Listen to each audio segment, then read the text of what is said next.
and silver dreams.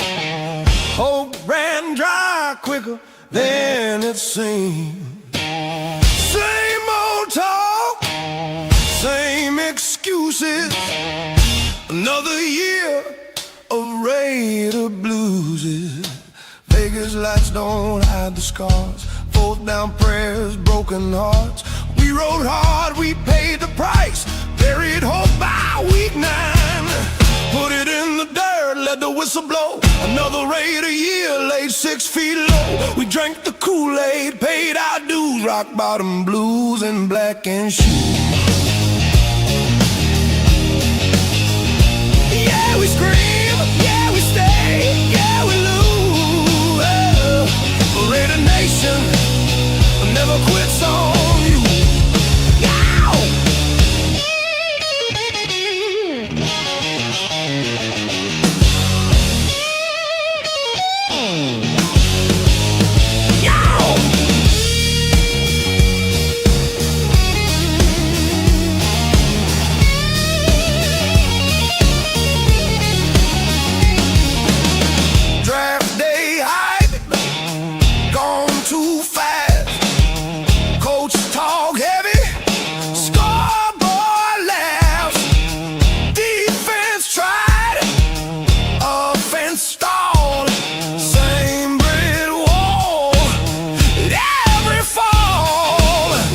Watch from banners high while Sundays teach us how to sigh. Laugh through pain, curse the screen. Love this team like a bad routine. Put it in the dirt, let the whistle blow. Another Raider year laid 6 feet low. We drank the cool. What's up, Raider Nation? We're back. It's me, your host, JD Raiders First Downs. Usually with my co-host, he's not here. He's playing dead today. Actually, he called in sick. He's not feeling well, so he's not going to be joining us tonight. But I hope all gets well. Duncan, if you're out there paying attention, man, get your electrolytes in you and rest up, my friend. We're going to need you as we go farther, especially into the off season. We're going to kick it off a little bit. We got another guest tonight, special guest, one that is known in the content world. Most people know who he is, but we'll get to that as we kick on through. But first, brought to you by 401_Raider Jeff Productions, today's monologue. Let's get to it. Raider Nation, is Tuesday night. You are here. Show me your shield. This isn't just a podcast, folks. This just isn't football talk. This is culture. This is loyalty. This is silver and black heartbeat that does not quit, no matter the record, no matter the headlines, no matter the noise, because being a Raider fan isn't seasonal. It's generational. It's built. It's built on legacy of commitment, edge, and defiance. The standard that was set by Al Davis when he told the world, just win, baby. Not just compete, not almost win, maybe. But I will talk about what the word really means. Discipline, brotherhood, accountability. And how it's folded throughout the years. And would some people bring their personal beliefs to that and holding everybody accountable, holding people to the discipline facts of it, but yet still holding that brotherhood. We got a special guest tonight, 25 years serving in the United States Navy, 25 years of structure, sacrifice, and standing tall in moments most people would never understand. And I want to ask Raider Nation something right now. Does this current team reflect the same discipline, that same toughness, that same standard? Or have we drifted? Oh, yeah, we've drifted, all right, especially the last 20 years, don't you think? Nothing's been settled since the glory days of John Gruden 1.0. I about said 2.0, but we'll stick to the 1.0. We'll rise again to the top of the mountain and become that team that stands tall in the NFL. Remember, they still fear us. It's just a matter of time that fear will be daily. Remember, it's just a matter of time. You can wear orange and blue, baby powder blue and yellow, or mustard and ketchup. they ain't got what Silver and Black has. Raider Nation, show me your shield. So let's get to it. So tonight our guest is known to many, but not the way we're going to get to know him. Going to be a little bit more personal. I know he's sitting backstage right now. He's a little nervous. Don't know what JD's going to ask him. Don't worry, it's painless. You don't serve 25 years without having a little bit of toughness and that Silver and Black DNA. Leadership, brotherhood, Raider pride worldwide. Real quick, I'm going to get into the chat. We're going to do some recognizing of the chat. We're going to start off with Big Roz 42. Salute to you, brother. Thanks for coming in. Jack, better not repeating your whole name, but Jack, hey, man, you're one of our regulars. Love you, brother. Thanks for coming in. Fat Beard Dad, thank you for coming in. Salute to you. Let's see. I actually scrolled too far. I'm going to give a what's up, brother. Big Roz 42. Thanks for coming in. Sacktown Mike, my guy. Salute, my friend. Thanks for coming in. 401 Raider Jeff, we got the boss in the house doing a little snooping, making sure his employees are doing what they're supposed to be doing and holding down the fort. Thank you so much. Hey, you guys out there, whoever's out there and they haven't shared the show with anybody, just don't be that hoe. You got to share the show. We want to grow this thing. I want to grow this thing. I'm sure you guys have recognized it. Obviously, me and the boss have paired up for a Saturday night special. A lot of fun, guys. If you can't catch us during the week, come in on Saturday nights, man. Dial up that number. We got phone in. We've got give us your take. It's all open and it's ready to rock and roll. But I don't know if I should really talk about who my guest is. It's kind of hard in a roundabout way. Screw it. Pay attention. Before the lights go loud, there's a man who once stood with thunder's roar, keeping wings alive. They called him Navman,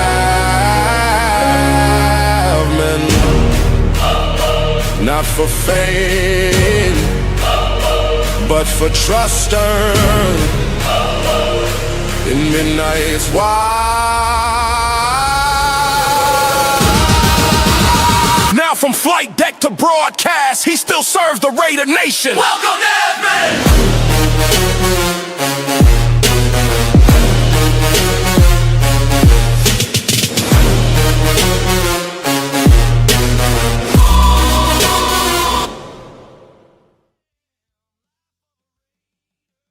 I hope that did justice.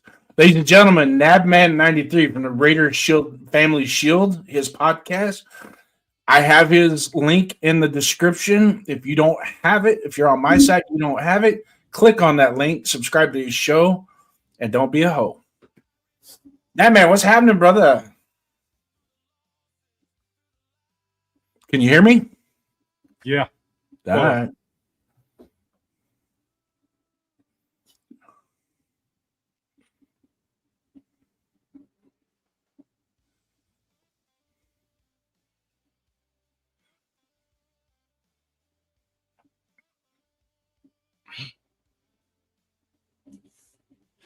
Wow, dude. Mm-hmm. Thanks. What's up? While you're gathering, and for the audience out there as well, when me and Navman became friends, it's been about a year, a little over a year now. We've been friends. Yeah, a little over a year, yeah. And he told me what he did in the Navy. He was a aeronautical electrician, and he serviced the A6, A7 airplanes while he was in the Navy.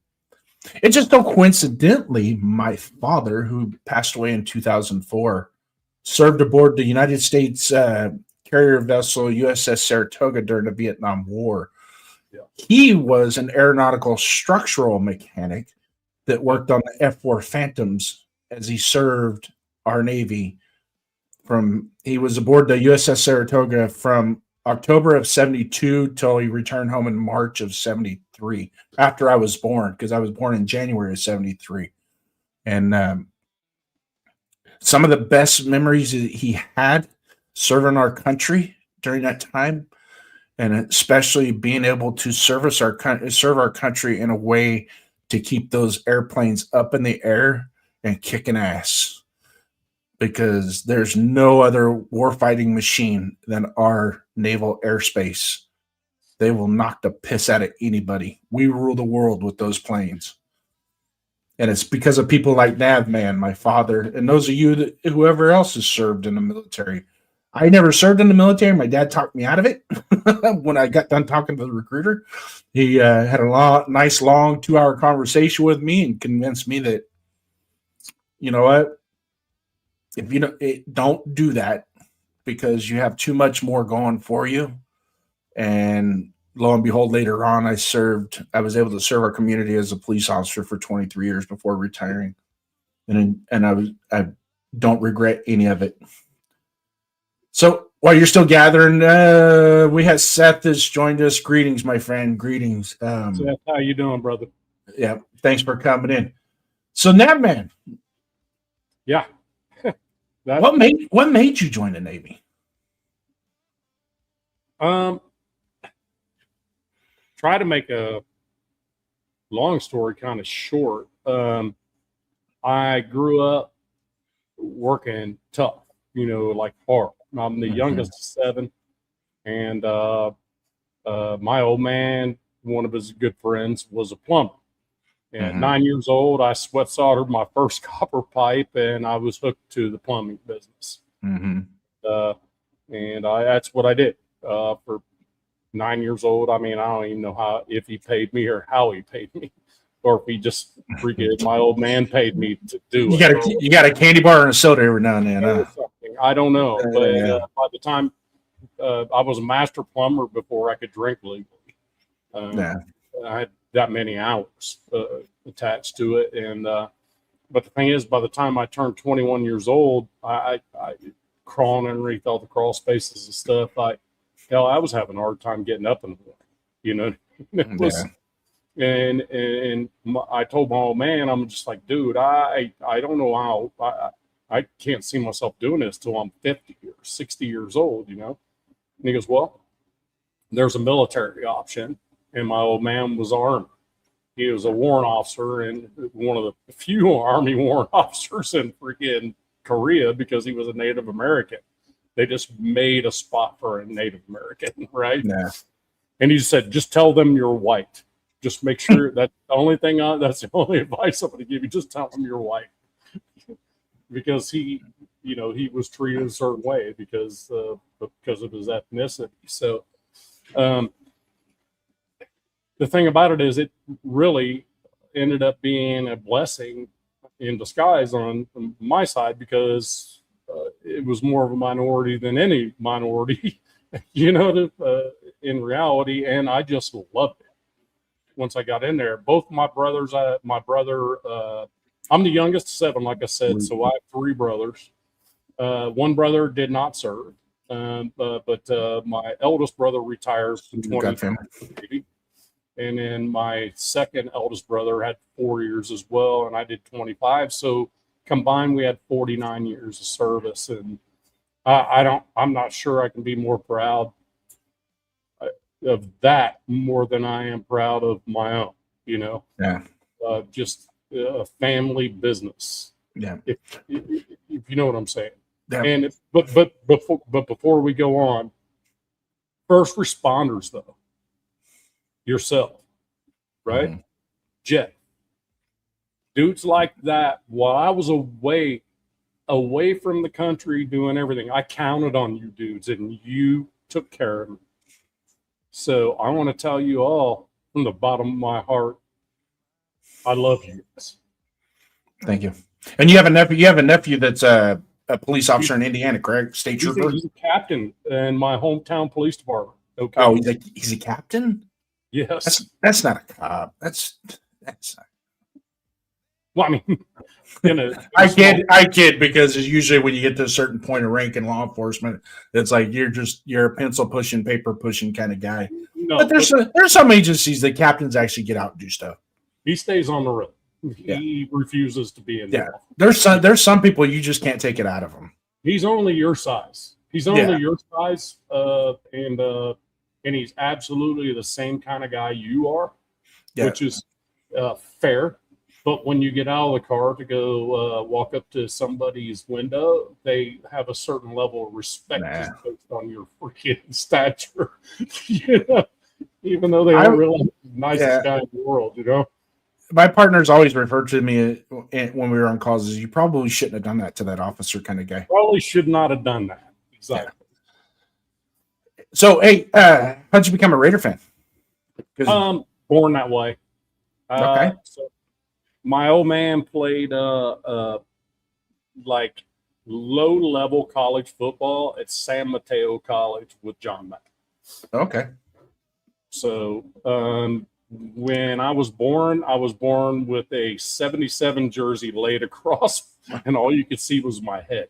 That was it in the picture when I was born. So what a coincidence. That's all we see now. Was your head. Right. Yeah. Exactly. Yeah. Hey, so when you were in the military, did you ever notice Raider Nation was in the military with you? Oh God, yeah, it was everywhere. Bro. It was everywhere. Yeah, I couldn't go anywhere, but it was more of a no matter what deployment or what ship you went on, there was always this depending on where you were at. So if I was deploying out of the West Coast on a carrier, there was Raider stuff everywhere. It was Raiders this, Raiders that, right? But you deploy off the East Coast, then you're kind of the minority as a Raider fan. You know what I mean? So it just depends. Being in aviation, all the planes came from all over the country. Yeah. Did you ever rock Raider gear while you were on the base or on duty? Oh God, yeah. And I didn't care. I didn't care who cared. So. Well, you guys sometimes your commanding officers would give you a little leeway depending on what kind of day it was. Yep, I'll give you a 2002 example.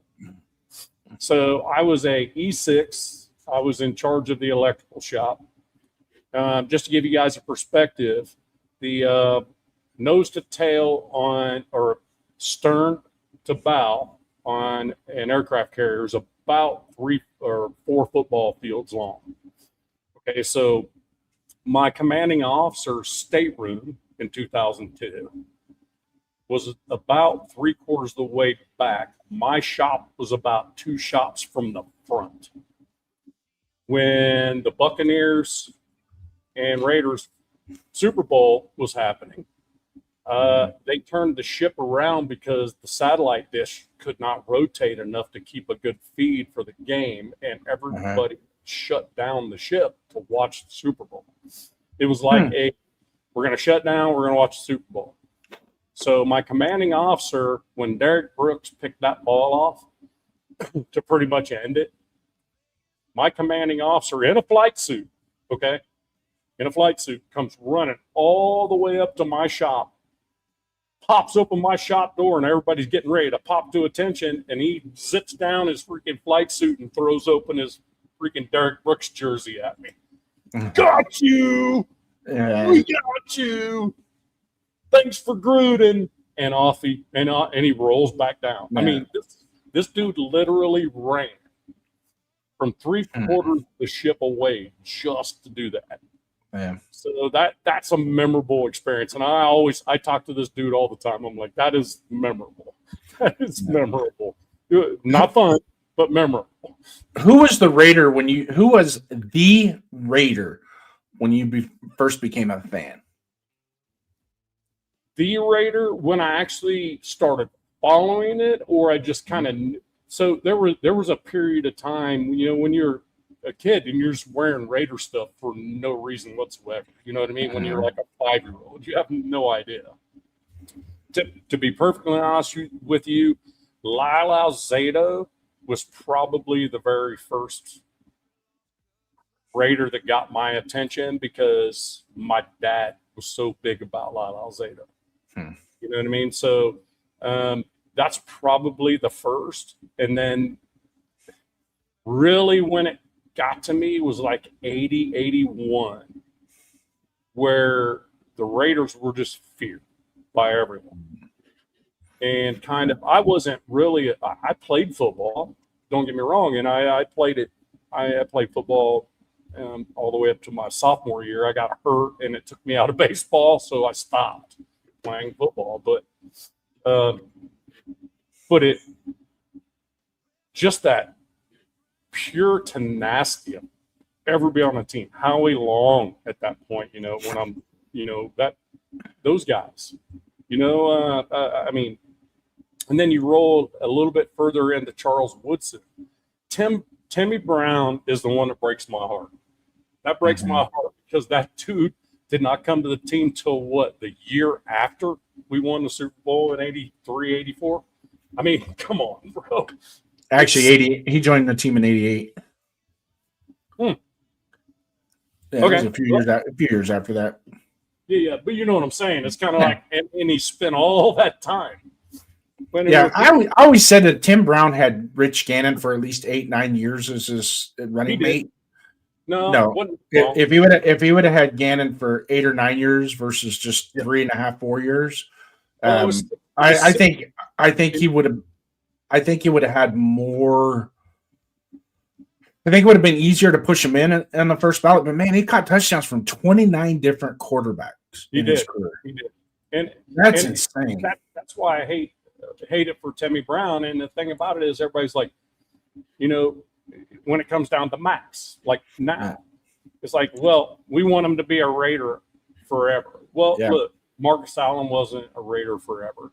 Yeah, Timmy Brown was forever. Yeah, we're gonna get more into the Raiders' legacy later on in the show. No, later on in the show. My point. You asked me kind of like where it all like rolls. But so, Rich Gannon, I thought if we had Rich Gannon a lot earlier, that would have been a game changer. So getting back to the chat real quick. God Family Raiders for Life. Thank you for coming in, brother. Frankie Weber, my guy. Thanks for coming in, man. David Zahn, 6911. Thank you for coming in.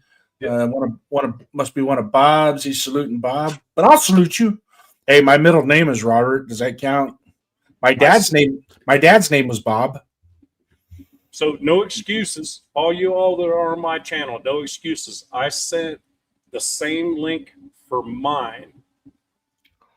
I sent that link on IG and I sent his as well. So the subs should be hit those thumbs up. The thumbs up is what really matters. If you have like 20 people watching and you got 18 guys hit the thumbs up, man, YouTube loves that in their algorithms. They love that. But we're gonna dive a little bit more. Just getting started, people. I mean, if you're sitting eating dinner and don't feel like eating all of it, and you just want a little dessert, hey, we're here just like a cupcake, man. ready to make it sweet and simple. So, kind of peeling back a little bit on your military service. The toughest moment in service, and how did your passion for football in and of itself help you mentally to get over that? Or were there any like absorption of where you're having a difficult time in the service with a certain situation, and you fell back onto your football mentality to help you get through that?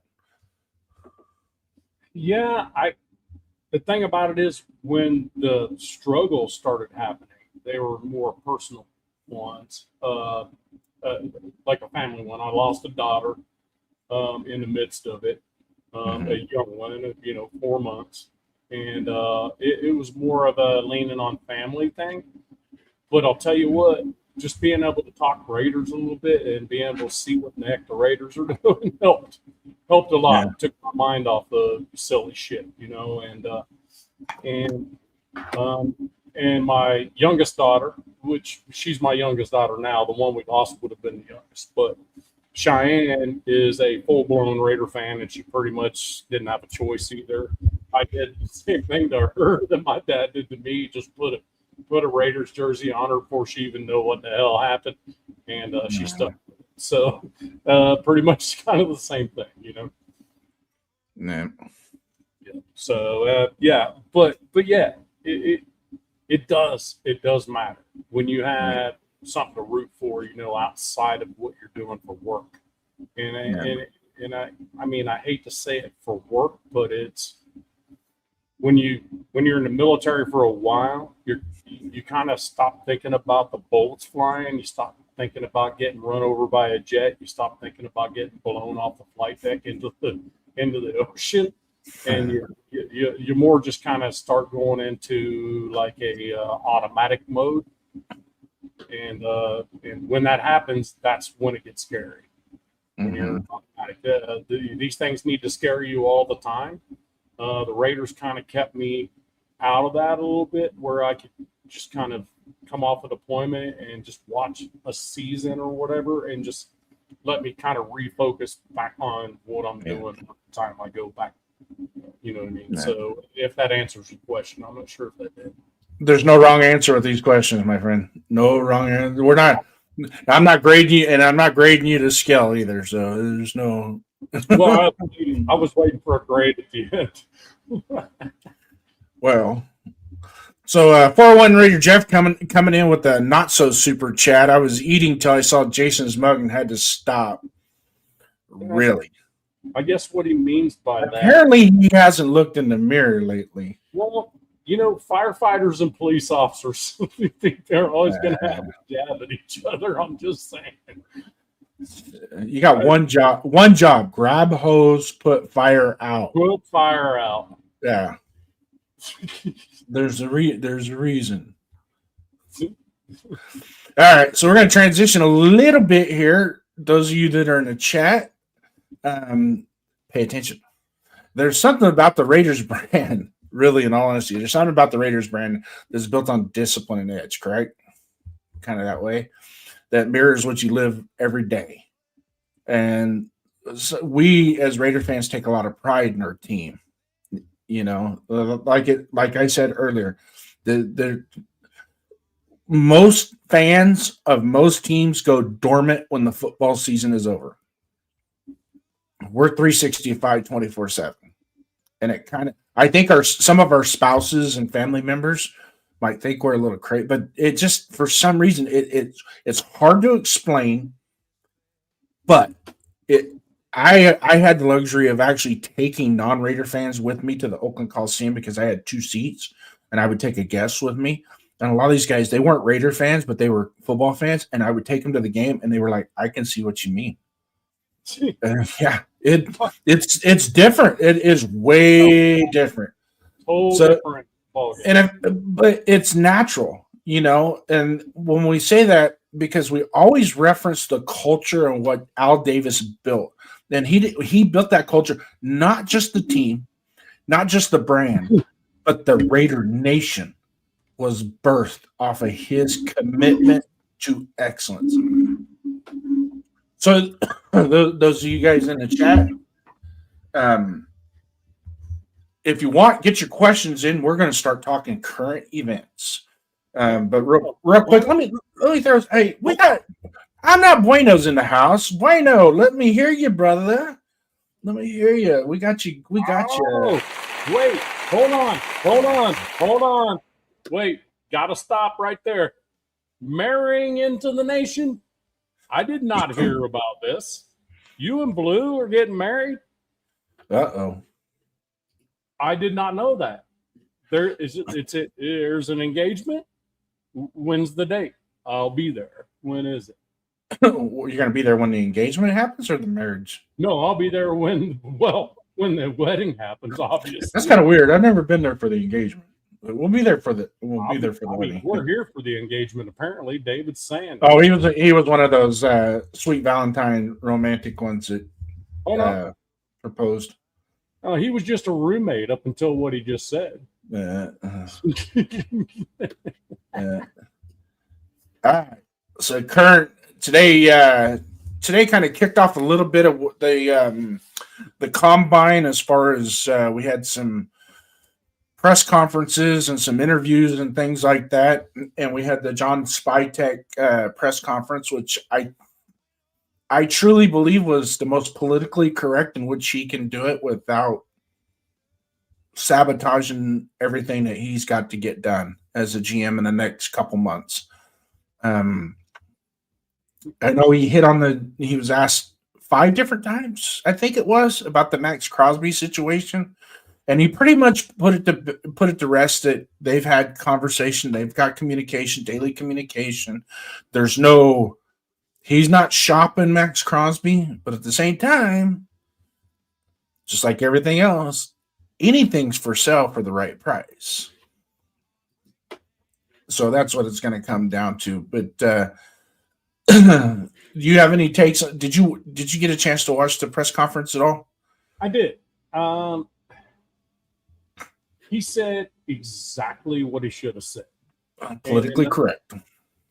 Yeah. And excuse me. And some of the questions were so invalid that, where it's like, what are you asking? We're at the combine, crying out loud. There was like what do you see for the future of the Raiders or whatever?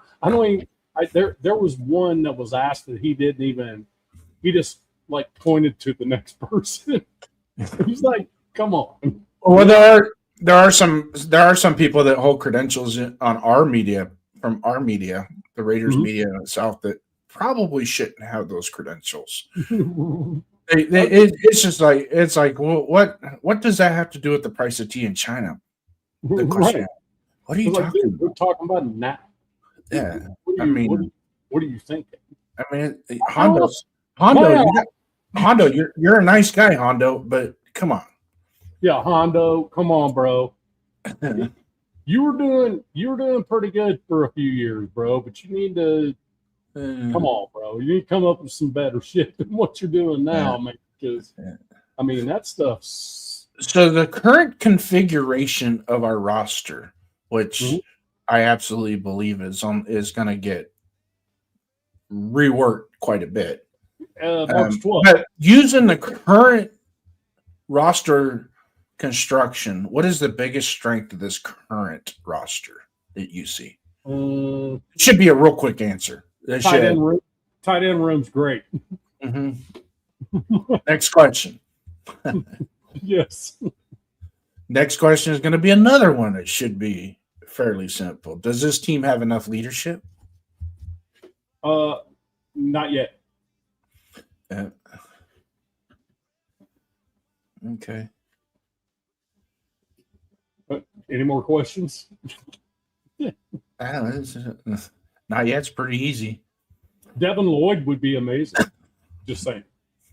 So when we get into the free agency portion, we'll talk about. There's a lot of wish lists in this free agency. Oh yeah. And I think we can address some of our needs pretty quickly in free agency. I'm going to go back to the press conference, and he was asked about Geno Smith, and his response was like almost like music to my ears. What I heard. I have not talked to him since the end of the season, but I'm sure we're going to talk here real shortly. Right. Real shortly means March 11th. We're probably going to have a conversation before March 11th. Conversation about March 10th. Yeah. Yeah. And hey, anybody on this team have any of that Navy style accountability? Yeah. Not the actual, the way the Navy is constructed and the way it's supposed to be as under our current leadership. I don't know yet. Genty is one that takes a lot of accountability. He comes from a military background. He does.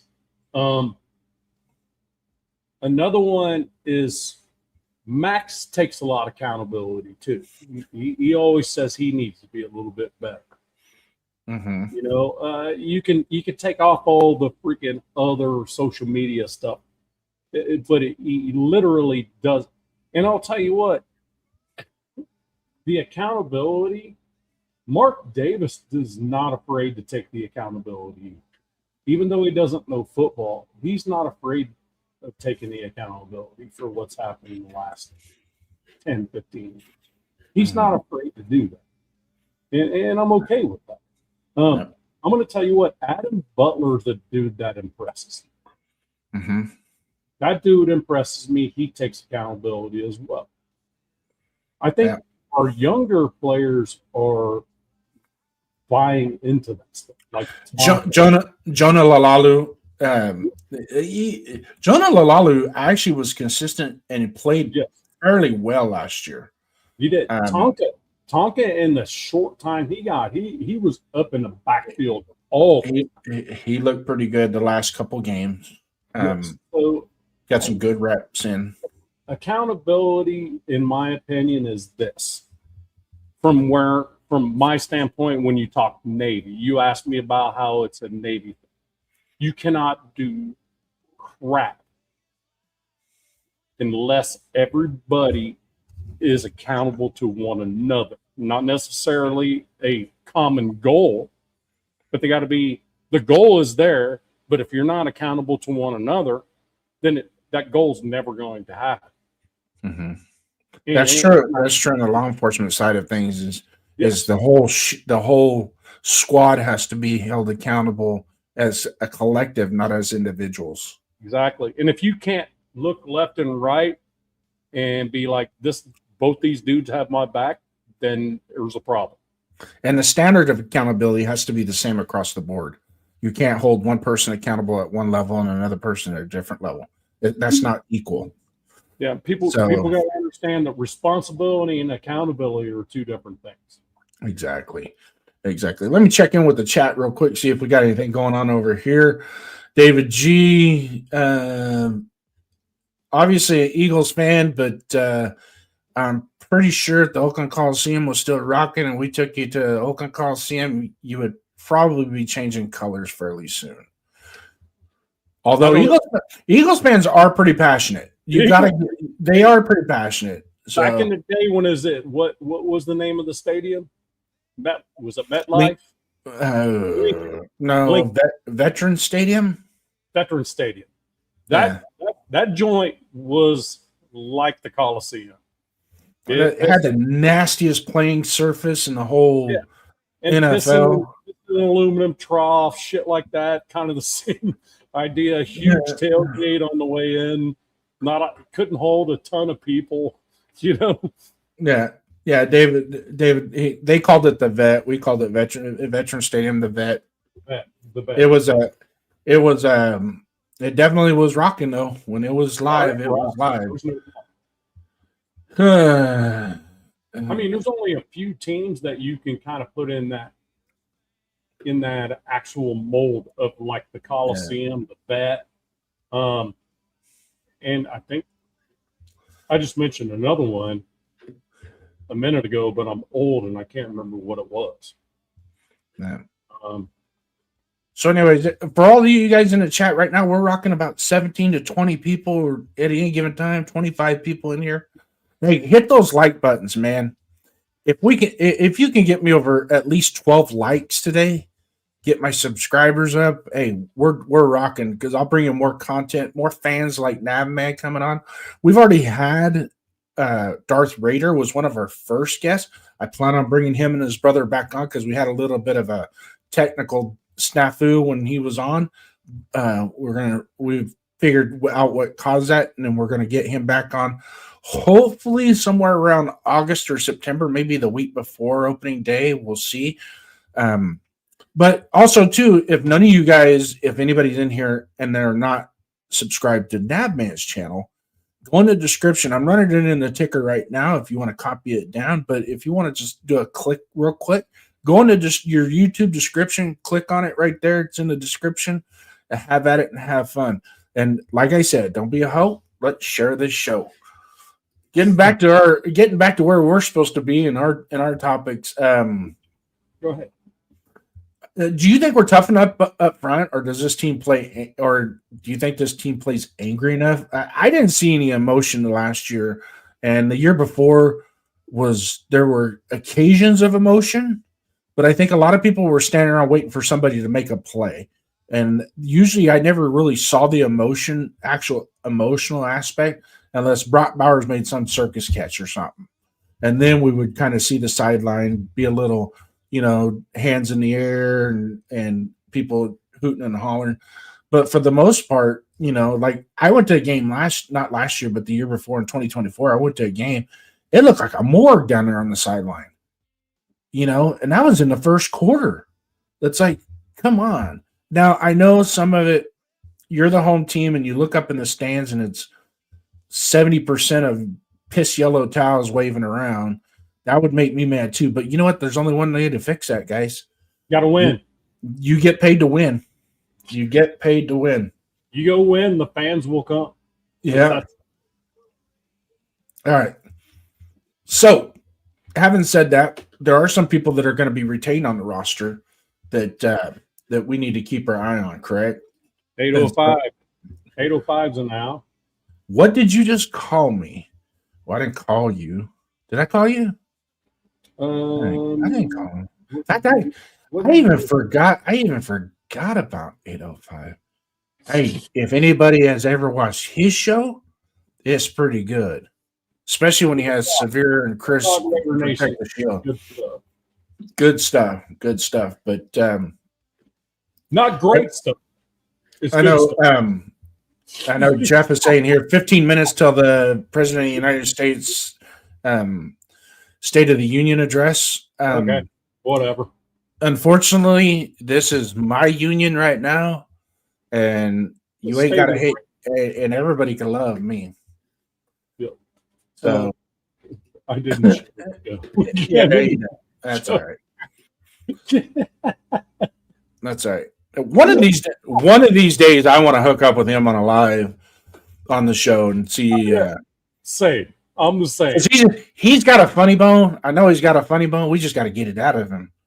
Oh, but I mean, you get him on video, like out in the open when he's had a few in him. He's just tank top, just rolling around, freaking dancing like a white man, even though he is. If I saw him in person, I'd put him up on my shoulders and walk through the crowd with him up on my shoulders. we would party like it was 1999. There's no doubt about that. All right. So, of all the players that we are going to retain, what's the one player you think needs to step up right now? I have two, actually. Okay, go with two. And the first one don't count. Malcolm Kuntz, fact. Okay. I think he's already done it, but I think he can go even bigger is Adam Butler. Okay. Big about the defense on the defensive side. What we've seen and what we saw changing a little bit as things changed across the defensive line. Mm-hmm. Adam Butler is the dude's I don't know how you replace Adam Butler. I really don't. He is a workman, and he basically represents in that interior defensive line what we expect. Somebody that's going to bring his lunch pail every day to work and give us the best. Even on his bad days, he's not going to quit on us. Nope. And he's had some bad days, but he still would make a play or two later on in the game, and not, he's not a burden. I can tell you that he is not a burden. And I would really, in all honesty, say he's probably our most important piece on defense, more important than Max. Wow. Okay. And I'm talking from a fundamental standpoint. Okay. From a fundamental standpoint, and one who doesn't crave the accolades. He doesn't crave the superstardom aspect of it. But like I said earlier, he's a bring your lunch pail to work every day and does what and puts the work in. And Max trusts him, that which is good. That I mean, he trusts him. So I can I respond to that? mm-hmm. I agree with you. That Adam Butler is probably the centerpiece of the interior of that defensive line. Mm-hmm. I would be a little bit shocked and a little pissed off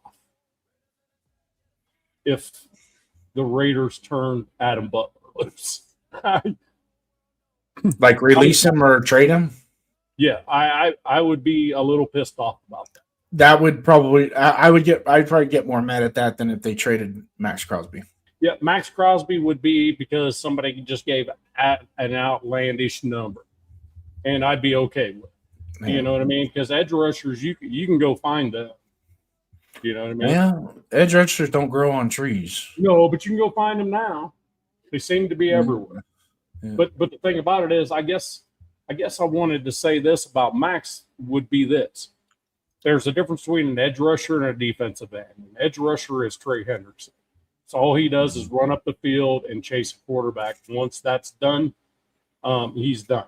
Mm-hmm. You know, now Max tends to be able to peel around inside and stop the run. Mm-hmm. He's a true defensive end. That's why it's 10 sacks a year. It's not 22. But Myles Garrett's that same guy, but had 22 last year, and he's that same dude. So when I start comparing those, and people start comparing Myles Garrett and Max Crosby, I'm like, it's not even close.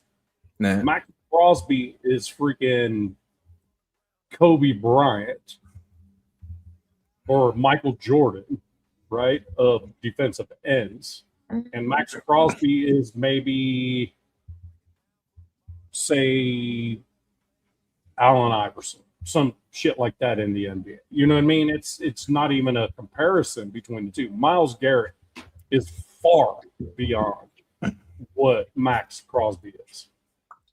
They do the same thing, but Myles Garrett's better at both of them. So when people try to compare the two of them, I don't see the comparison.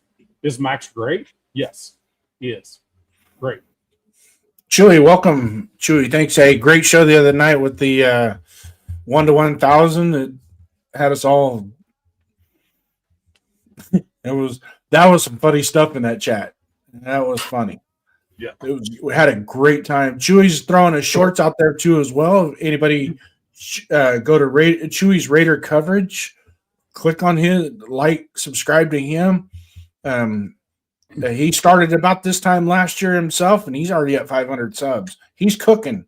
It's got great stuff, and hopefully one day we can meet up. We can meet up online do a live together and put a little flair into some of this stuff that we do. Hey, GFAM, can you put Jess's link in the chat, at least on my end, and then switch over to Jason's and throw it in there? I don't know if you can, because I don't know if you're a mod over there. You can throw it in there. Mine's real easy, at Raiders First Downs.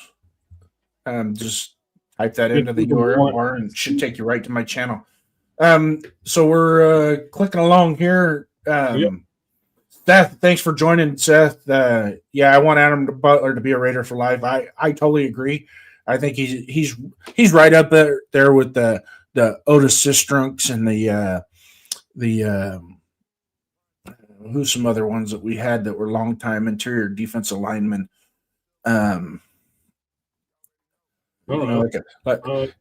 much of a Greg Townsend, because Greg Townsend was a sack artist. He got a lot of sacks, and but somebody that you could really depend on in the interior offensive, when that linebacker lines up in the hole next door to him, they know that number 69 is going to take care of business. Adam Butler is going to get nothing but better, and he is not. He's still a youngster. Yeah, he's still young. Okay. Moving on, moving on, moving on. Do you? It's kind of a quick back question, but I'm gonna throw it at you anyways. Are we building something real, or are we still missing an identity? Are we building something real or what? Are we still missing our identity? Oh, our identity's been missing for a long time. No. I think it's we're building the identity back. Yeah. And I think JPJ is going to be a big part of that. Yeah. That nasty freaking dude. Just being nasty. I don't care. This coming year, if he doesn't have, I put him back at center. Because when you do, I want to see that dude do what he was doing at center. He goes up, smashes the dude in front of him, smashes the guards dude, and then smashes the other dude, looks for more dudes to smash, and has referees going, hey, I'm going to throw a penalty flag on you. And he's like, for what? You know, that's what I want. I want his mentality spread across that offensive line. That's what I want. And that's a start right there. You get dogs in the building and you get a dog pack. I think the generation that we're at and the state of the Raider Nation with the type of teams and even the fans that we have now that are, you know, we have a whole generation of fans that hasn't seen these guys win. And I really truly think at some point, I think that the team itself is going to be it's not going to be the same as what it was when me and you were younger.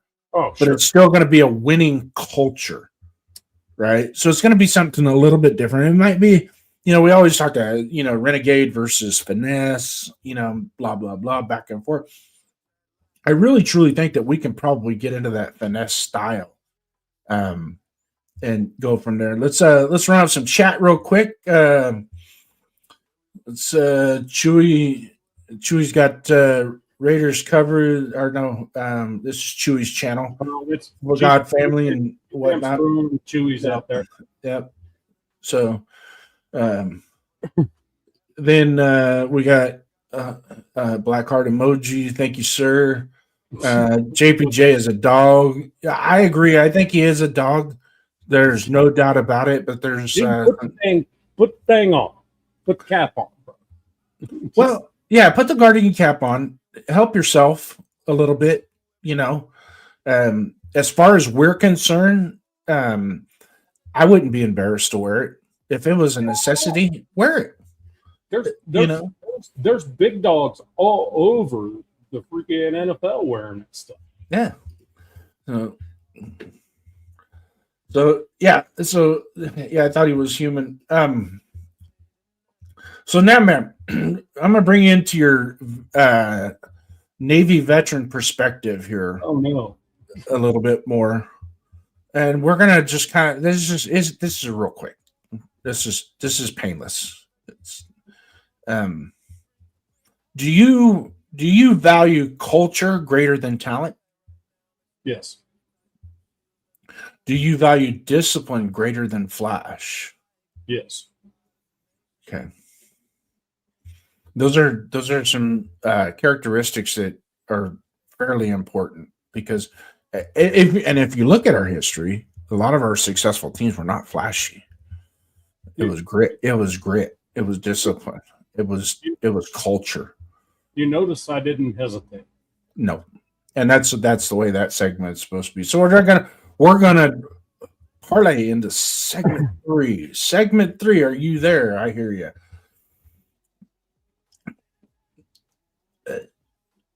Staying with your veteran perspective and your service in the military, what does the brotherhood mean in the Navy? Well, you look left, right, forward, and backward, and you can expect that you're going to be able to count on everyone around you. Mm-hmm. In case you make a shitty decision, they are going to have your back. You know, regardless of whether it's in wartime, whether it's working on a jet, whether it's this, they're not going to be afraid to tell you, dude, mm-hmm. bro, regardless of who you are, whether you're, say, put it in an NFL term, a rookie or second year guy, or you're that Pro Bowler or whatever. You get in that room with those people have your back all the time.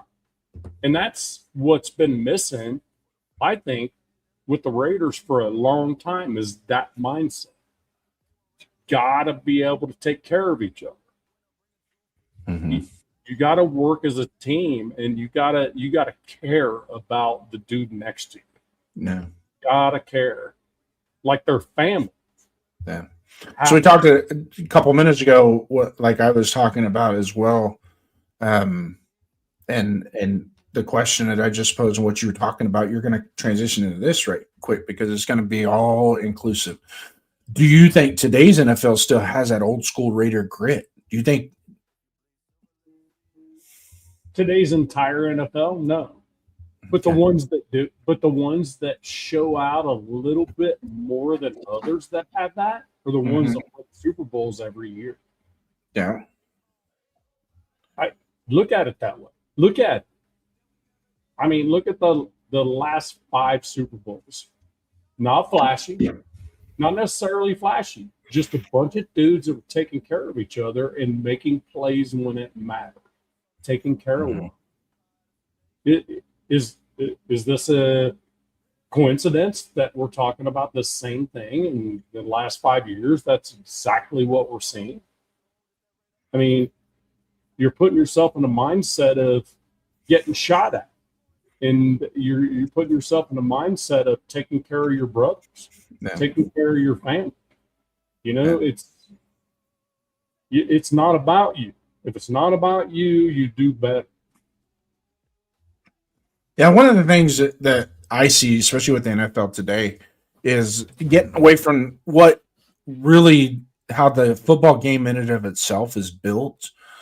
And I see a lot of, and this, I've said it before and I'll say it again. Establishing the run, stopping the run is the core component of being a successful football team. Period. The end. Full stop. Clip that.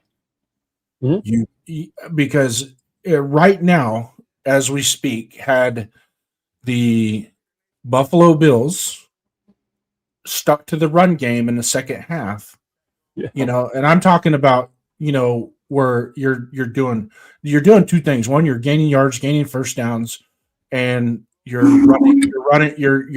changing the profile of the timing and scoring of how many possessions you're going to get, whether or not you're going to be successful in those possessions, and so on and so forth. You just had a running back that rushed for 70 yards in the first quarter.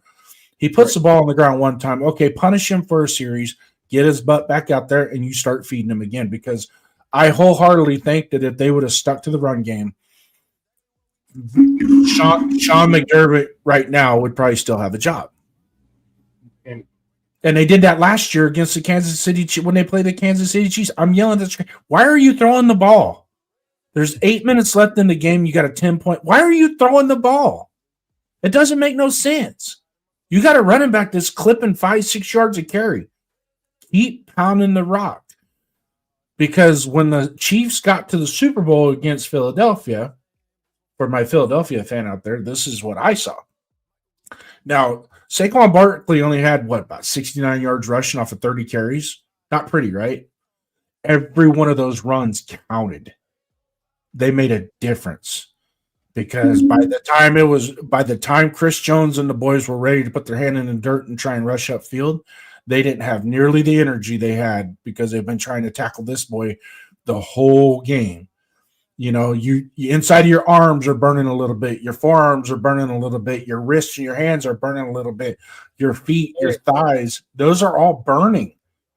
And when you get that burn built into that defense and they're sucking wind, now you can throw the ball. Right.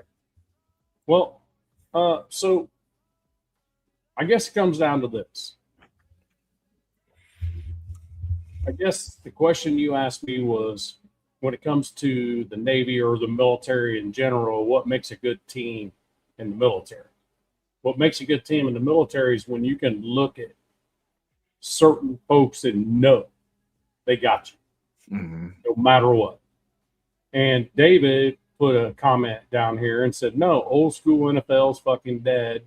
You breathe the wrong way, it's a flag. Also, 2 Super Bowls ago was completely different Super Bowl. We had some flash and grit, but you also could look, but that team could look at each other and had each other's back. That's what won the Super Bowl. That's what I'm trying to tell you. Mhm. That's how it matches the military. That's what Jason asked me. How does it match the military? When you are that guy, when you are that team that has the team over themselves, that's when you win Super Bowls. Yep. Ask the Seahawks. Nobody on that team other than Njigba was a freaking, oh my God, dude. Nobody.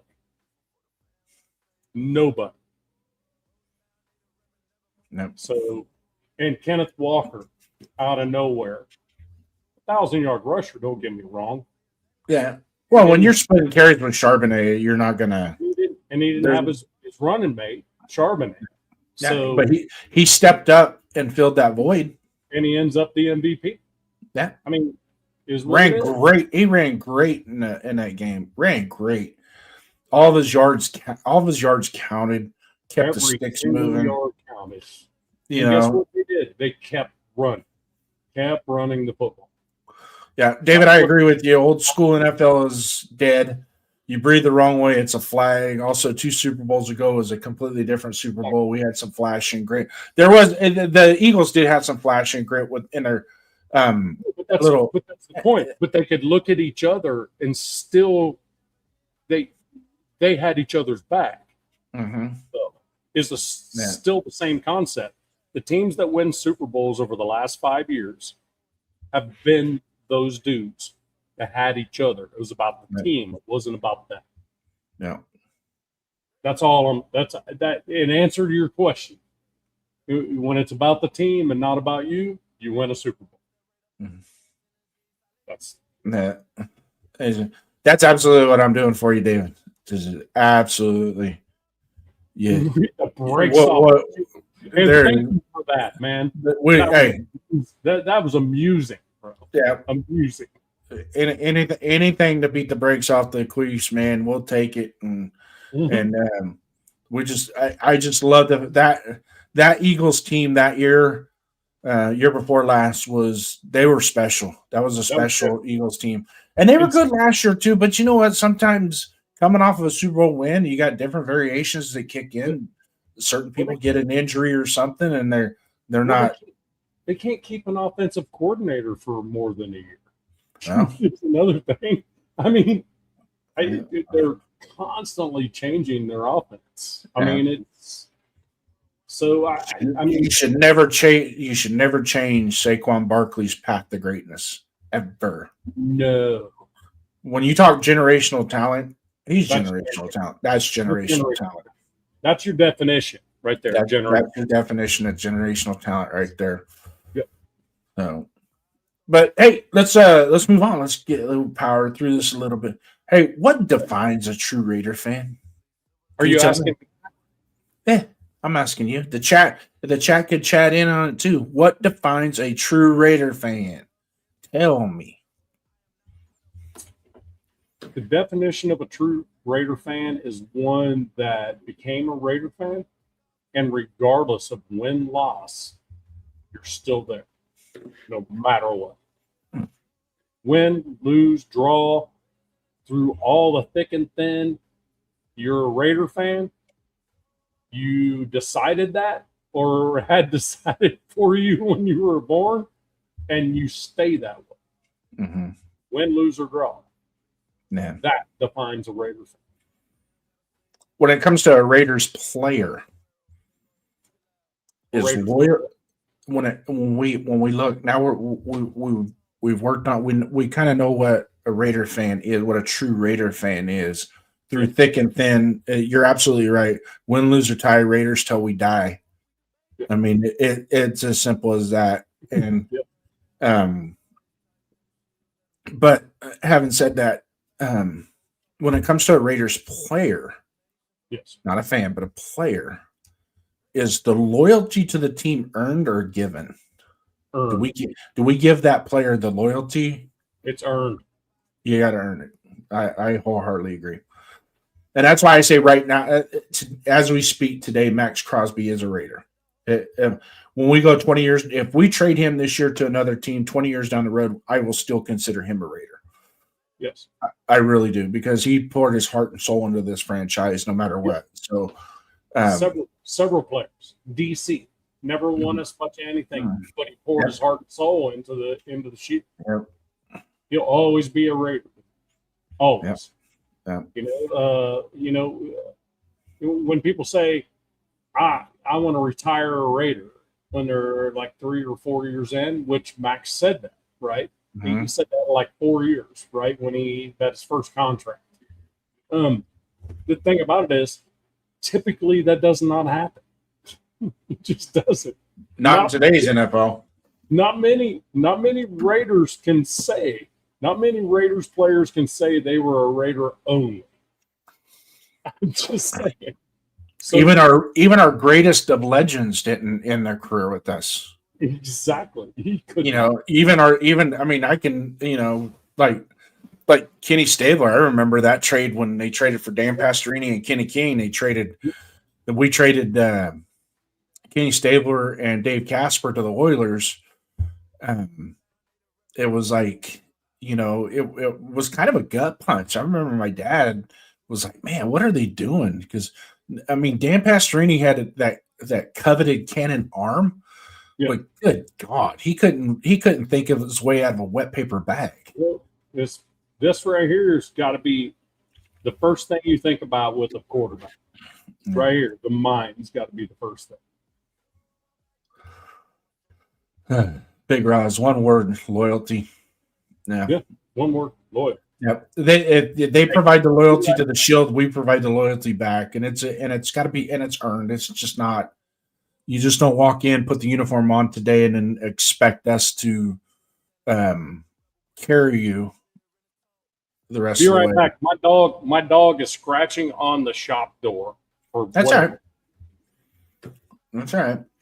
Hey. So if anybody's in the chat and they want to answer up on that, define your loyalty. What is loyalty? And then how do you earn it?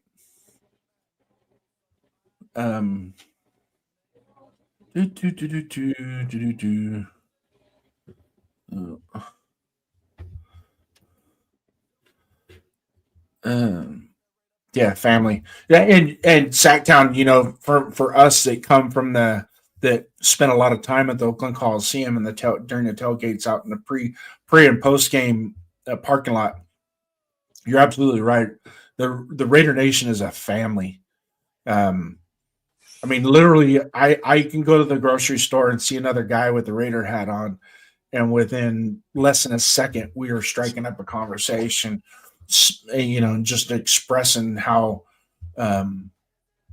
important the team really is to us. And I like knowledgeable conversations with a lot of them, but sometimes, you get guys that are they're diehard Raider fans, don't get me wrong, but they really don't focus on the ins and outs of it, Ardell, welcome aboard. Welcome, Ardell. Didn't get a chance to say, hey, brother. How are you? Thanks for coming in. Once again, hey, guys, if you're in here, hit those like buttons, man. Hit those like brothers there. Jason, we were talking about military and what it means to build a team. Mm-hmm. These dudes can tell you, too. Yep. About it. Yep. So now we're back onto the military. After 25 years in uniform, what does it mean wearing the silver? What does wearing the silver and black mean to you? Damn. I wish you would have asked me that question so I could prepare for it. This isn't an open book test. It means the same as it always did, except for one thing. Now that I'm retired, this is my team. Mm-hmm. It's changed a little bit. Yeah. Once I'm retired from the military, now I have a team that I've always been a fan of, now it's kind of mine. And I'm kind of treating it the same way I did as when I was in the military, I guess. Does that make sense? Yeah. Ardell has in the chat here. Ardell, some guys just rock the silver and black. And I'm going to take what he said and say, and then there are some of us that just believe that that's all we have is silver and black. I mean, any color combination that I ever think of starts with black and ends with silver. I mean, the walls painted in my room here, they're gray, not silver, because I didn't want that sparkly stuff. But they're still gray with a lot of black. And then we're going to come in here with Big Ross 42 as a fan. Loyalty is being there for the team no matter how bad we are. Never being afraid to support our gear and always ready to yell Raiders. Raiders.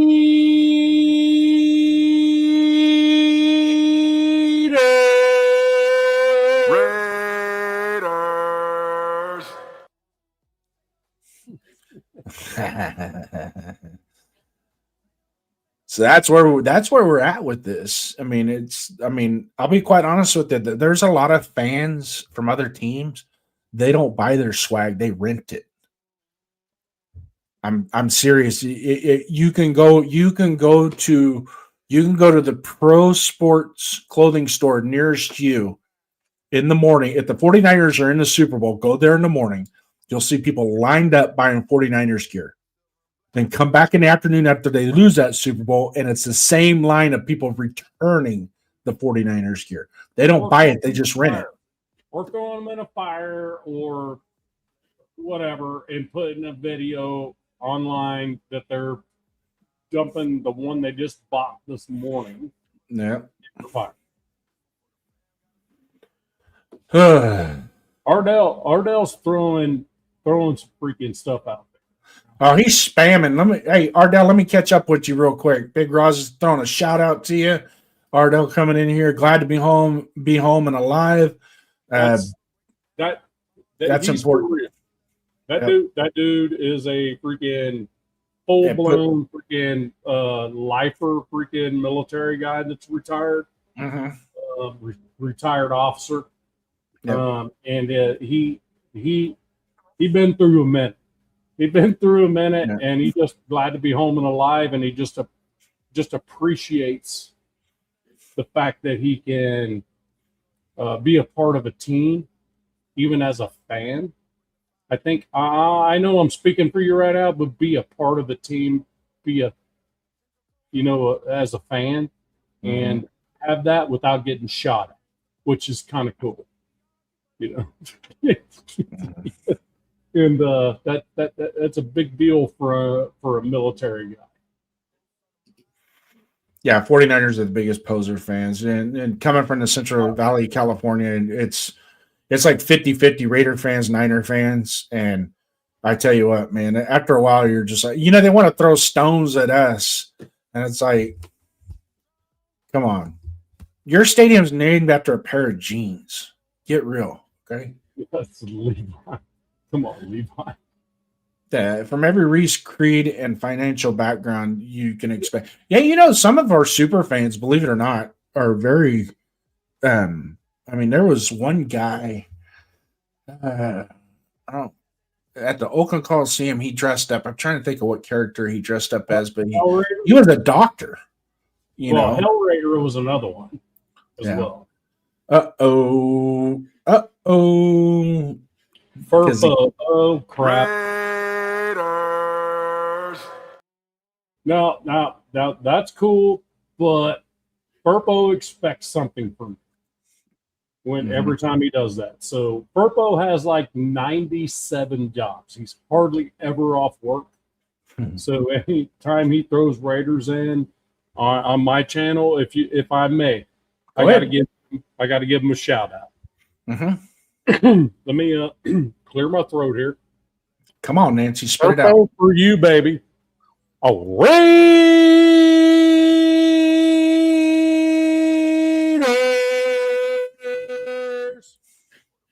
There you go, Furpo. Gotcha. I'm going to give that to you. You know that.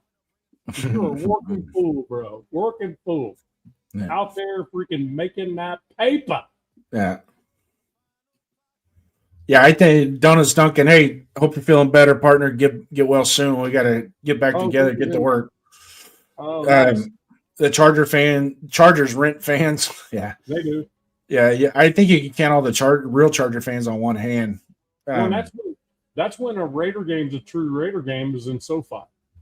It was like that at that Jack Murphy Stadium too. We go down there and it was like this is all silver and black. These days, there's a SoFi game against the Chargers. It's blacked out. The Chargers don't have any chance. Yeah. Purple says, hell yeah. Alrighty, Mr. Nav Man. Yes, sir. Are you ready? Yes, sir. Rapid fire questions. Yes, sir. One word. Don't overthink it. Okay. Favorite Raider of all time? C-Dub. Charles Woodson? Yep. Okay. Favorite all-time Raiders game? Believe it or not, the Super Bowl 2002. Really? As long as you've been a fan, that one? Yeah, it should. You were alive with the other ones. The reason why is because it meant more to me than any other one did. Because the last we won, I was 13 years old. Mm-hmm. It meant more to me then. And played our ass off, even though we got freaking, it was stumped the chump because we gave our freaking coach, mm-hmm. And who in the hell would have guessed that the Bucs were going to go to the Super Bowl? For crying out loud, they never had been. So it was one of those where I was like, yeah, I would say that one right there for me. All right. Well, now what is the most painful loss that you've ever experienced? That same one. Same one. Okay. Same one. All right. So I'm going to answer these questions on my side. Okay. Favorite Raider of all time is Howie Long. Mm-hmm. Because he was my generation when I was growing up. From the time I was in the second grade till I was a senior in high school. Well, I graduated in 90, and yeah, so all through high school, I even wore the neck roll my jersey. Yep. The only thing was they wouldn't let me wear. I couldn't have number 75 because that belonged to. I was an underclassman when I started on varsity, and the senior had 75 already. So I went with 70, Scott Davis. Shout out to Scott Davis, the greatest mullet of all time underneath the helmet. He was wearing number 70 at the time. So I'll do number 70, and then I just kept it my senior year. I didn't want to change because my mom had the buttons, and my son is number 70 and all that good stuff. So I just kind of kept it. So it still was. I still like the number 70. It still looked good on me. Favorite all-time Raider game was the AFC Championship game against the Tennessee Titans. You want to talk about the most explosive, loudest that stadium has ever been, and it all got warmed up with Metallica out in the parking lot and just carried right into the stadium. It was almost like we got into the stadium, me and my partner, we got in the stadium, we sat down, and they were out just warming up, practicing the field goals and whatnot, and it was loud. Raiders. It was loud. You have no idea.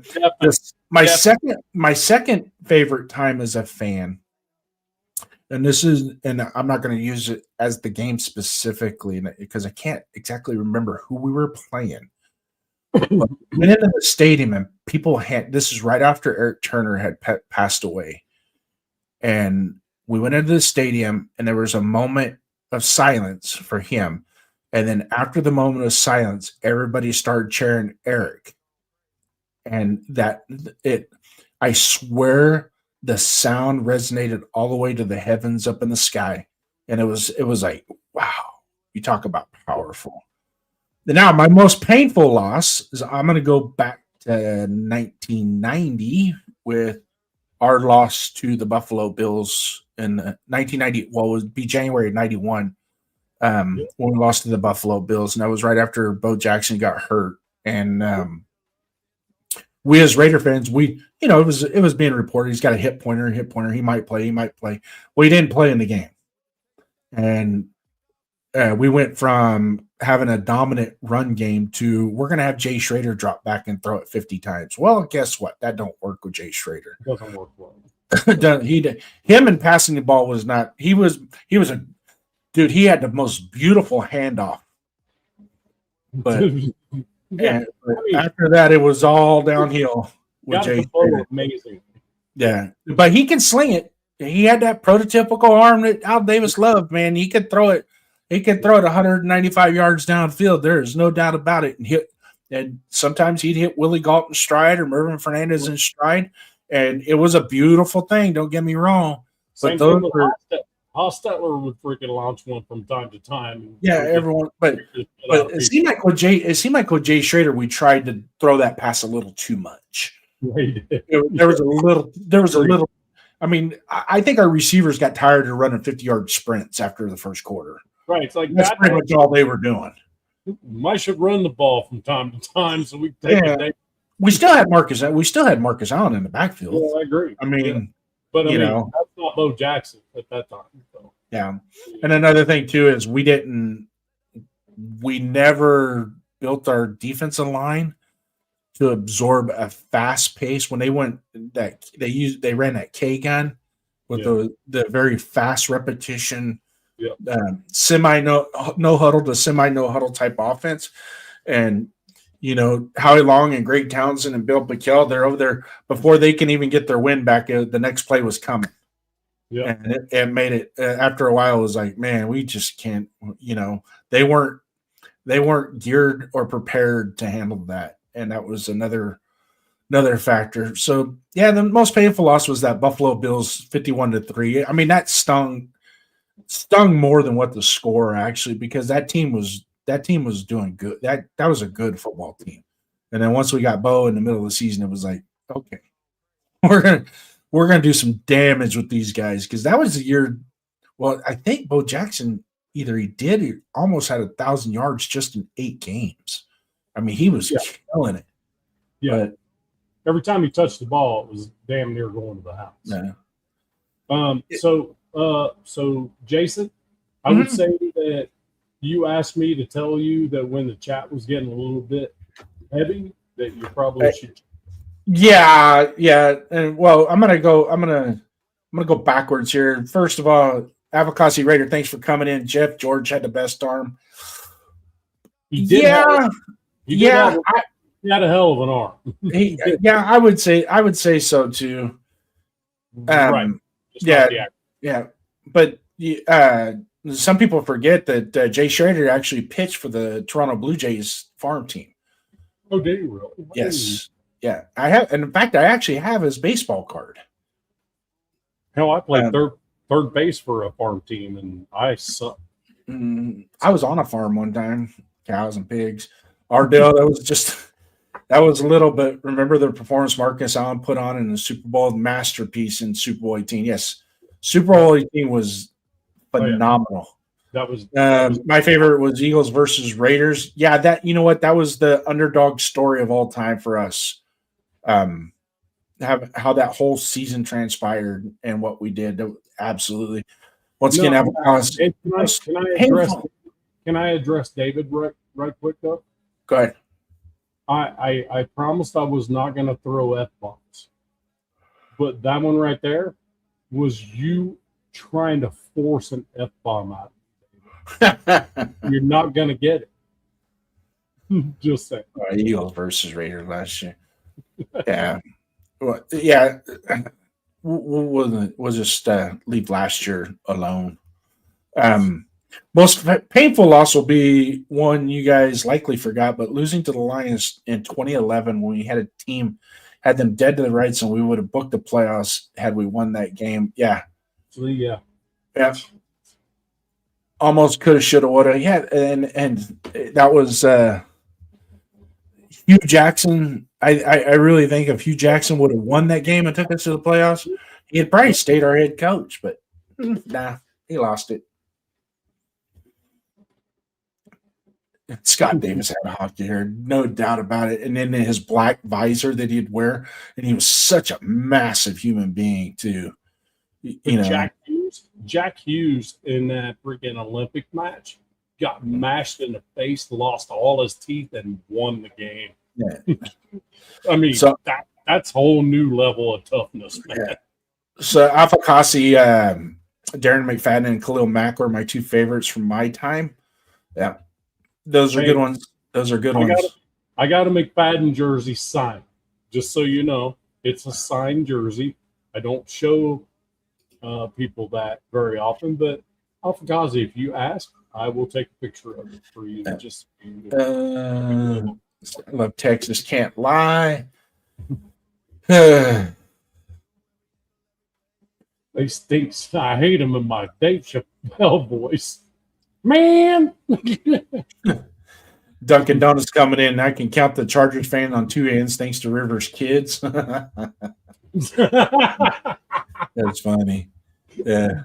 It's good, man. Nice one, Duncan. Tried living in Dallas. Ha ha ha. Yeah. I'm sure it's probably a little difficult there. I live across the way from a Dallas Cowgirls fan house, and I am trying to keep my cool. The Cowgirls are equivalent to the 40 Winers, as far as I call them the red shirt Cowgirls. Yeah. Post Al Davis death game, the divine interception 2011 versus Texans is mine, at least. That was a very emotional game. Absolutely was. Loved it. Don't get me wrong, I loved it. But yeah, it was emotional. And you know that team was cooking too that year, man. Oh, they were cooking.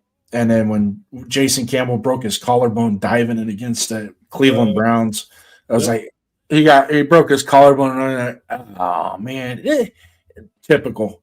Because Jason Campbell was, Michael Bush and Darren McFadden were cooking. Yeah, and Jason Campbell was just rocking it. And the thing is, he wasn't just running the football; he was throwing laser beams. He played very well. Ardell says Raiders versus Redskins, his favorite win of all time.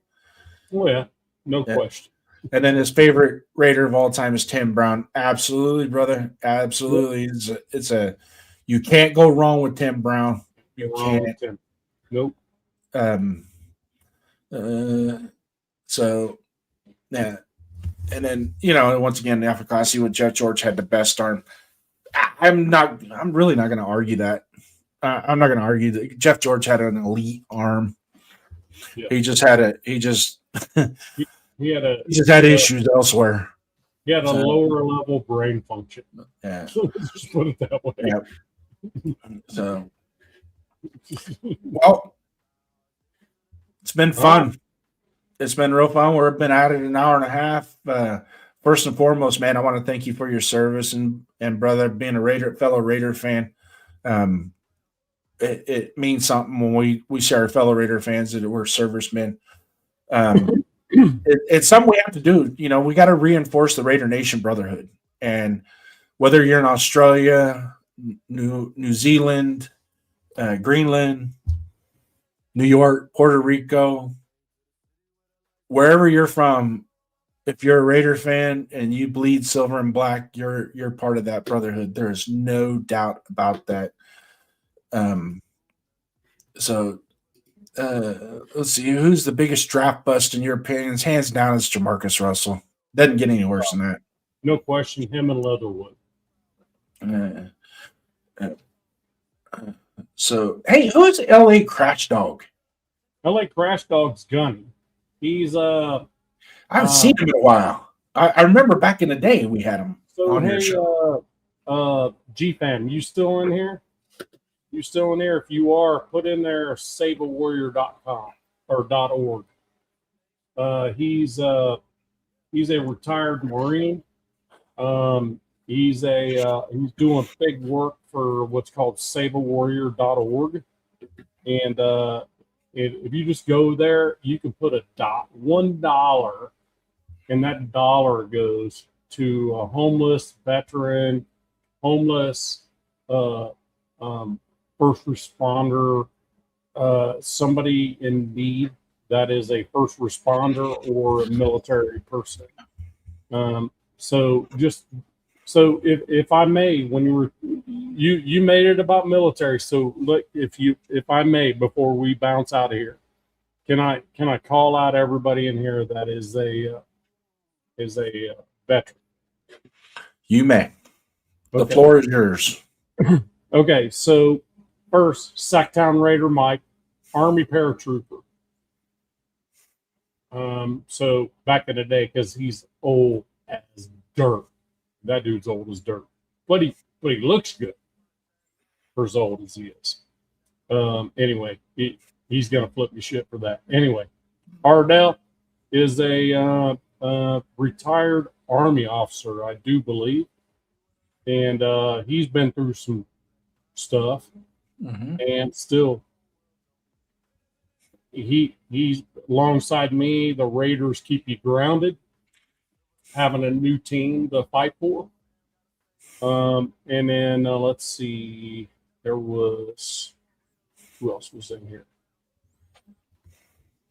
Dang it, there was somebody else in here too.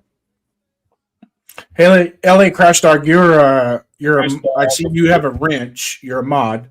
So if you have a .com URL that you want to post in the chat for anybody to clip and go to, feel free to do so. You're more than welcome to do that.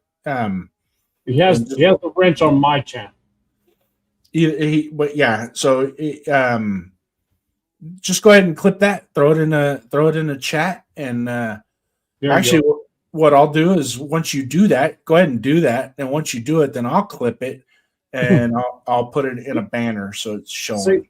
Saveawarrior.org is easy. Saveawarrior.org. Yep, Okay. very easy. And it's not just military. It's firefighters, it's nurses, it's paramedics, it's everybody. It's, it's police officers, it's first responders, everything.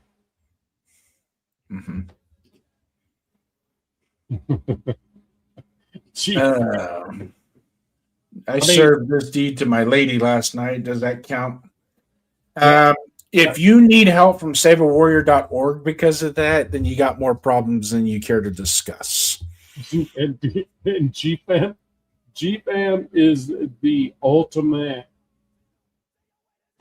push on this stuff. Just so you know. He literally is the push on stuff like this stuff. Yeah. He may joke around, but with the dude is the ultimate push. Yeah. If you noticed, every time that there was something that was important, need to go on there and ask GFAM to post it. That dude is he means it when he says God, family, Raiders for life. He means it in that order. Yeah, he does mean it in that order. So there it is. There's the URL for that, saveawarrior.org. Go there, make a contribution, and tell them that LA Crash Dog sent you. And, sent you. Yep. So from the high seas to the black hole, loyalty never dies. Am I correct there, Mr. Navman?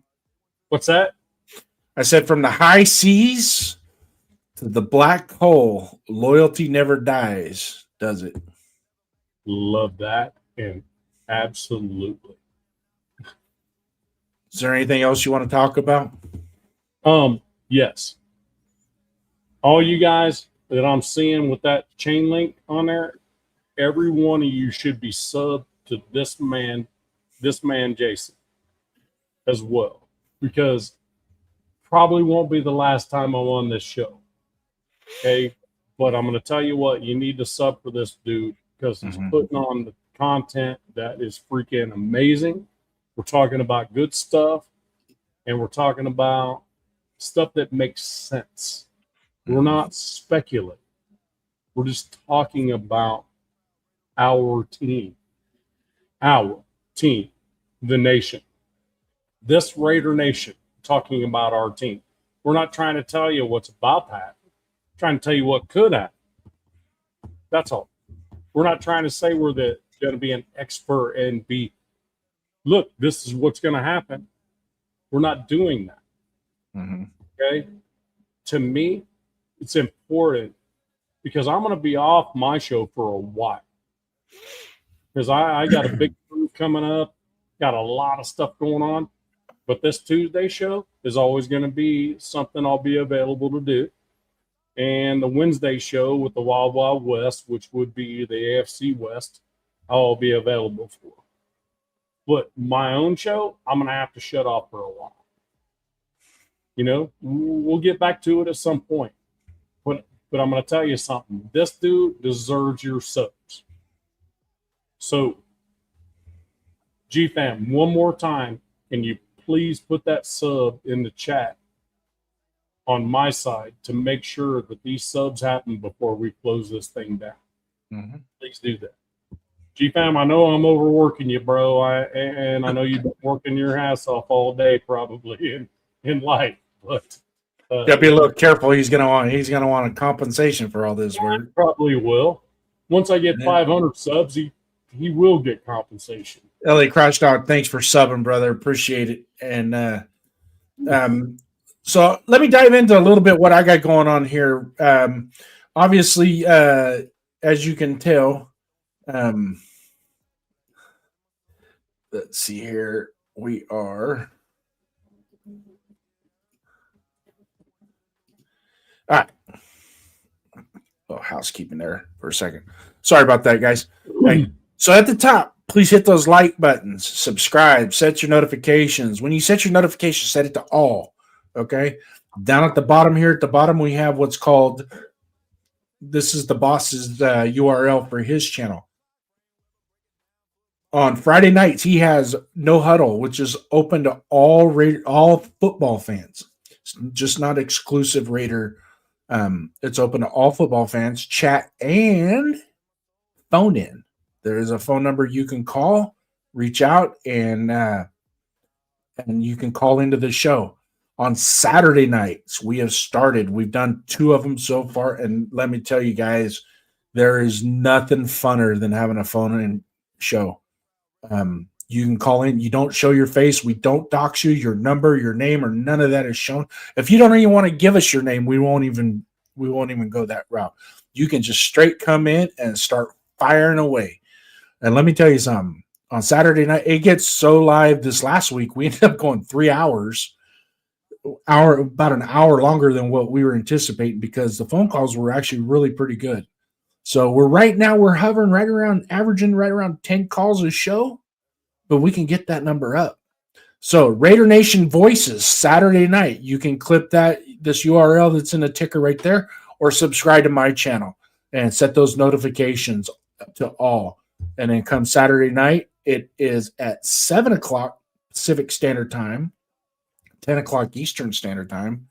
And let me, like I said, guys, that when you do the phone-in show and you have 2 guys that are doing it, it is ultimately a blast. And Jeff's a lot of fun to work with, even though he can be a pain in the butt sometimes. He's good. He's a lot of fun to work with, and he's helped me kind of get my start going here, and I'm hoping to take it to the next. I'm hoping to take mine to the next level, and I'm bringing donuts with me because if you always need that guy that, and he does a really good job of kind of keeping me in line. You know, even though he's old enough to be my son, he does a pretty good job. But when you go to work, somebody's got to bring the donuts. Yeah, and you know, we all know what 401 Raider Jeff likes. He likes his Dunkin' coffees. He lives on Dunkin'. Yeah. You know, I mean, when if he ever has to get an IV at the hospital, they just give him 100 cc's of Dunkin' Donuts coffee. He'll be fine. Send him home. It's like aspirin. If I may, Go ahead. there's one comment from LA Crash Dog about his daughter. You Mm-hmm. see that one in there? Daughter's getting married in a week, so I won't be around as much either. Hey, I got one coming up in October, my friend. Okay. So Daughter's getting married in October. So, Crash Dog, is this the first one? The first marriage? The first one you're walking down the aisle? Let me know on IG or on here. Because I'll tell you what, I'll send you a picture of one of the proudest days I've ever had in my life. Mm-hmm. I'm looking forward to it. And I was in uniform. Even though I had just recently retired, she wanted me in uniform. Mm-hmm. You might want to ask her, does she want that? She may. Just ask her. I asked her, do you want me in uniform or you want me in a tux? What do you want me in? And she goes, I want you in uniform. Yeah. So you might want to ask her that. That's all I'm saying. Because sometimes they're more proud of you than you think they are. Mm-hmm. And they kind of like that stuff. So, so just alrighty, Nev, man. We have come to the end of the story, the end of the show. It's been a fun one. Great show. I really appreciate you coming on, and we'll touch bases more as the season goes on. Thanks for having me, man. Oh, it's an honor, man. It's an honor because it's just, it's what we do as Raider fans. We work together, and you can kind of see that circle of content creators and whatnot, and how it kind of builds itself. And I'm hoping one day. I don't think it's going to be this year. I was going to go to the draft. And then I got told, well, maybe you should go to a game. And then I started digging into, I really need to focus on my daughter's wedding and make sure that all the I's are dotted and the T's are crossed going forward. So every month we're going to have different steps. Like this month was the wedding dress. So we took care of that, got that done. And then next month is we got to go to the venue and start picking out food sources and stuff like that and start building it all together. And then there's other things, still dealing with, like with my mom, I need to be here with my mom right now, at least for another 6-8 months. So I don't want to go across country. I don't want to go as much as I'm dying to go.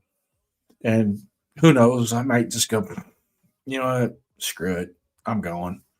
Who knows? It might happen. I know 401 Raider Jeff goes, if you go, I'm not. So that might help out the Raider Nation if I go. Keep them at home. But like I said, from the high seas to the black hole, loyalty never dies. And with our final sign-off, Raider Nation, until next time. Oh, by the way, Nabman, stay backstage. We'll chop it up. Oh, yeah. Raider Nation, until next time. Show me your shield, would you? Cold open, counted out. Yeah, we heard the talk. Cold nights and long losses, still we walk. Scoreboard hurt, but the heart stayed real. Still wear the black, still flash the shield.